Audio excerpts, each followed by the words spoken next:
យកវីដេអូដើម្បីទៅធ្វើរូប photo តើធ្វើដូចមិនដេចបាទសួស្តីបងប្អូនអរគ្នាមកកាន់ Channel YouTube ខ្ញុំបាទអញ្ចឹងថ្ងៃនេះខ្ញុំមានវីដេអូថ្មីមួយទាក់ទងនឹងការយកវីដេអូដើម្បីទៅធ្វើរូប photo ជាប្រភេទបែបនេះបងប្អូនអរគ្នាបាទអញ្ចឹងមិនថាវីដេអូឬមួយក៏រូបភាពទេយើងអាចយកធ្វើបានទាំងអស់ដើម្បីឲ្យមានចលនាតិចតិចជាទូទៅមានគេលេងច្រើននៅក្នុងបណ្ដាញ TikTok បងប្អូនអរគ្នាបាទជាប្រភេទបែបហ្នឹងបងប្អូនអរគ្នាបាទគេចូលចិត្តលេងមែនតើដើម្បីដាក់រូប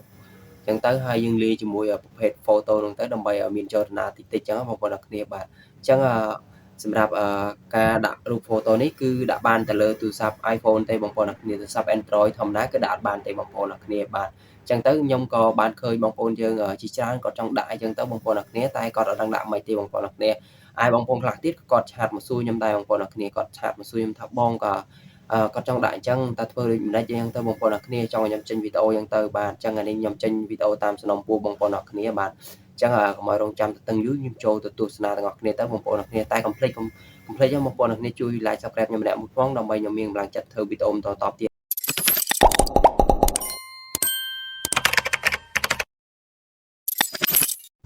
បាទចឹងជាដំបងបងប្អូនធ្វើការចូលមកក្នុង Play Store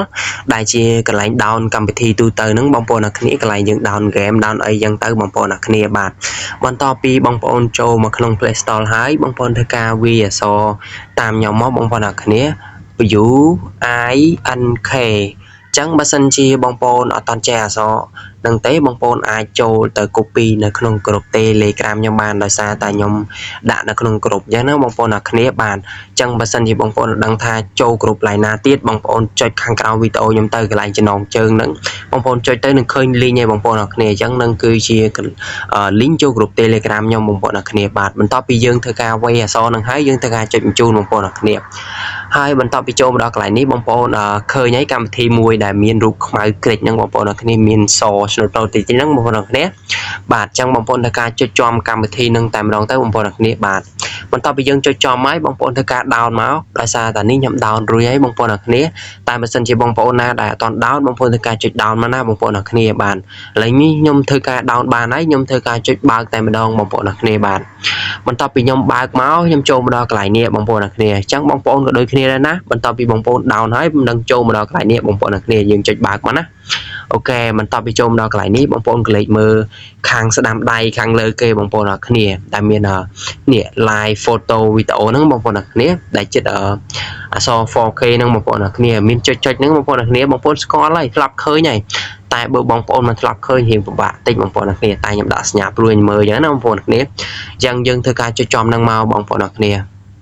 បន្ទាប់មកចូលមកដល់កន្លែងនេះយើងជ្រើសរើសវីដេអូណាដែលយើងចង់ដាក់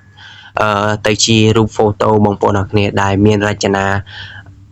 តិចហ្នឹងបងប្អូនអរគ្នាមានរូបភាពរចនាមានចលនាអញ្ចឹងទៅបងប្អូនអរគ្នាបាទអញ្ចឹងខ្ញុំធ្វើការជ្រើសរើសវីដេអូមួយនេះបងប្អូនអរគ្នាបាទឥឡូវនេះខ្ញុំធ្វើការជ្រើសរើសវីដេអូមួយហ្នឹងចូលមកដល់កន្លែងហ្នឹងហើយយើងនៅសៀមកមាប៉ាអេបងប្អូនអរគ្នាមើលខ្ញុំសិនរឿងសអកនតែបងប្អូនអរគ្នាអើយប្រាសាយអញ្ចឹងណាបងប្អូនអរគ្នាបាទចូលមកដល់កន្លែងនេះបងប្អូនជ្រើសរើសកន្លែងណាដែលបងប្អូនចង់បានអញ្ចឹងបងប្អូនអរគ្នាចង់បានឲ្យមានរចនាតិចអញ្ចឹងបងប្អូនអរគ្នាអញ្ចឹងខ្ញុំឧទាហរណ៍យកកន្លែងហ្នឹងហើយបងប្អូនធ្វើការចុចចំហ្នឹងមកមួយមកអូខេបងប្អូនចុចចំហើយបងប្អូនជ្រើសរើសយកកន្លែងណាដែលបងប្អូនចង់ឲ្យទីបញ្ចប់វីដេអូយើងចេញរូបឬមួយក៏វីដេអូស្កប់ត្រឹមហ្នឹងបងប្អូនអរគ្នាដោយ